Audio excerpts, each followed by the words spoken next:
देखो सबसे पहले क्वेश्चन में आपको सीधा कॉन्फ़िगरेशन लिख के दिया हुआ है। क्या लिखा हुआ है? 1s3 1p9 2s3 2p9 2d1। सबसे पहले बताओ आम कॉन्फ़िगरेशन ऐसा पॉसिबल है क्या? नहीं ना। देखते हैं क्या किया ना इन्होंने। n = 1 में s और p डाला है, n = 2 में s p और d डाला है ना। ये तो गलत काम कर दिया ना। अच्छा, ये तो गलत काम कर दिया ना।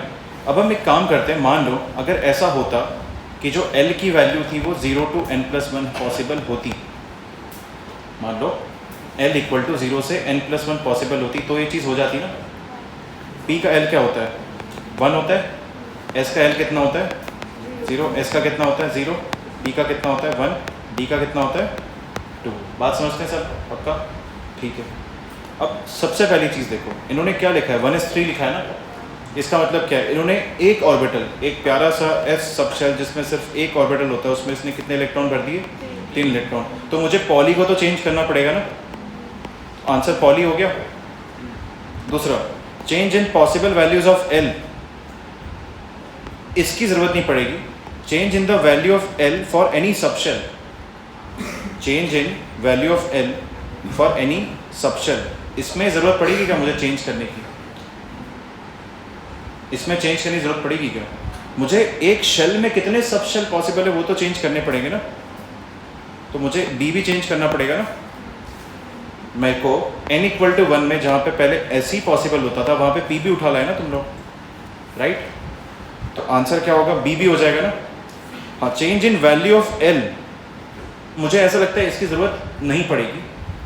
ठीक है, इसकी ज़रूरत नहीं पड़ेगी फिलहाल, ऐसा कोई स्ट्रॉन्ग एविडेंस मिल नहीं रहा है। और आगे बढ़ते हैं। ठीक है, अभी मान लो n+L रूल लगा के अगर हम कर रहे होते तो कैसे करते? देखो मैं लिखता 1s 1p, फिर लिखता क्या? 2s, फिर लिखता 2p, फिर क्या लिखता? 2d। ठीक है, अब 1s का n+L कितना होता? 1 होता। 1p का कितना होता? n+L 2 होता। 2s का कितना हो जाता? 2। 2p का कितना हो जाता? n+L कितना हो जाता? 3। 2d का कितना हो जाता? हाँ, 4 हो जाता। श्योर हो? ठीक है, अब अगला क्या आता? 3s आता, फिर आता 3p, फिर आता 3d। 3s का n+L क्या हो जाता? 3 हो जाता ना। 3p का 4, 3d का 5। मुझे एक बात बताओ, अगर मैं एनर्जी लेवल ऑफ ऑर्बिटल लिखता, अब कैसे लिखता? फिर मैं लिखता 1s, फिर लिखता 1p, है ना, ये दोनों सेम एरो में आते ना। फिर 3s और 2p सेम एरो में आते, फिर 1s, फिर 1p, फिर क्या लिखता? फिर 2s लिखता, फिर लिखता 2p। अब 3s और 2d में से पहले कौन लिखता मैं बताओ? 3s लिखता ना, सॉरी, फिर लिखता क्या? 2d, फिर क्या लिखता?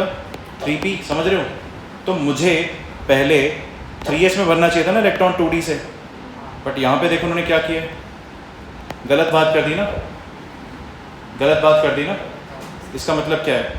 चेंज इन n+L भी करना पड़ेगा ना इसको जस्टिफाई करने के लिए। चेंज इन n+L भी करना पड़ेगा ना जस्टिफाई करने के लिए। अब देखो एक ऑर्बिटल में 3 इलेक्ट्रॉन आ रहे हैं। अब p सबशेल में कितनी वैल्यूज होती हैं? -1 होता है, m 0 होता है और 1 होता है। तो कितने ऑर्बिटल होते हैं? 3 ऑर्बिटल।